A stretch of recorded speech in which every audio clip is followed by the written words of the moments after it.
Okay mga master, may Ford Ranger na naman tayo ngayon. Ang problema dito ay umilaw yung check engine light at ABS. So may Isuzu D-Max din tayo. Low power at check engine light present. So tinira to sa kasamahan natin. Saka may Ford Everest din tayo. Low power pa rin.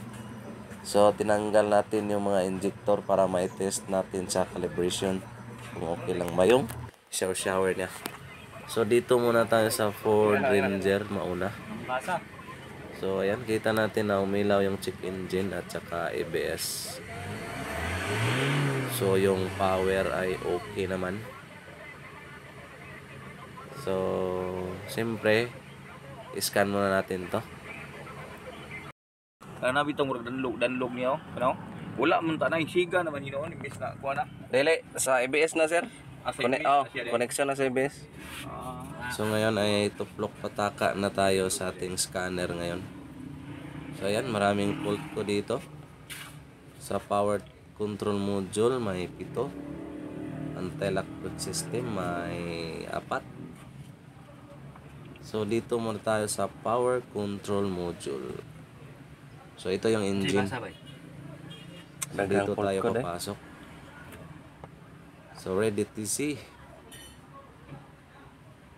Retrieve DMTC. So wait lang tayo.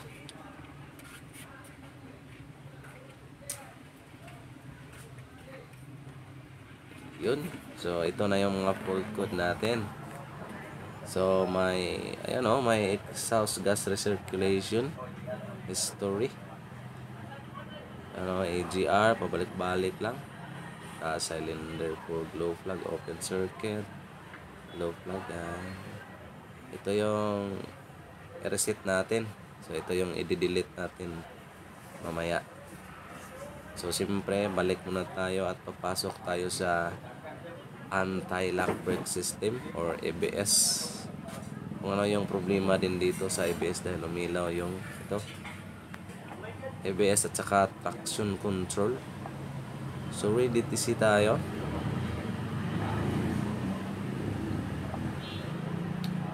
Yan.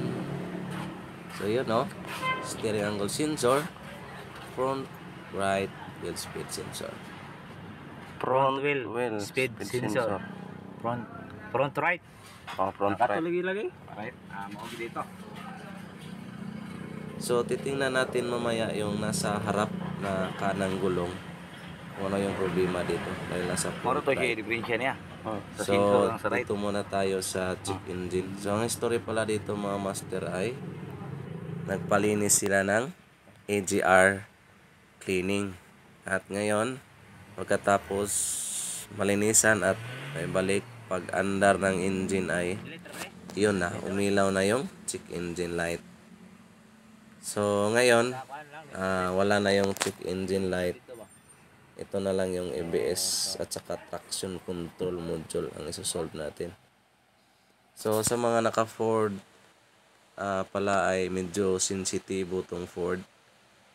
So pag may bunutin ka na electronic parts na socket, malalaman agad yan ni ECU na may binunot na sensor. Kaya wag kang magtaka kung mag-check engine yan pag andar mo sa engine.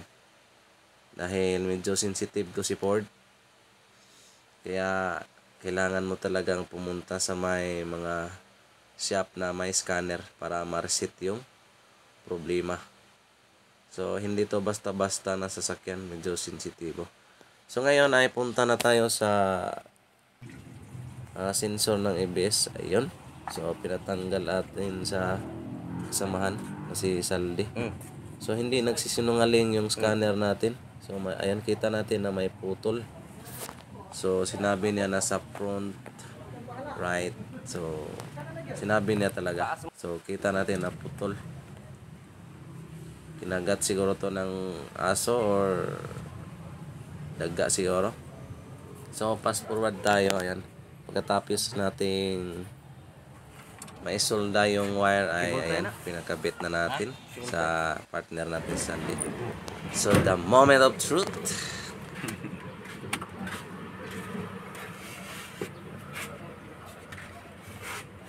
Wala siya. Ang engine na no? Wala na nagandar. Wala rin. Okay yun. Okay, sir. Okay. Wala problema. Wala to, natawaran to. Call.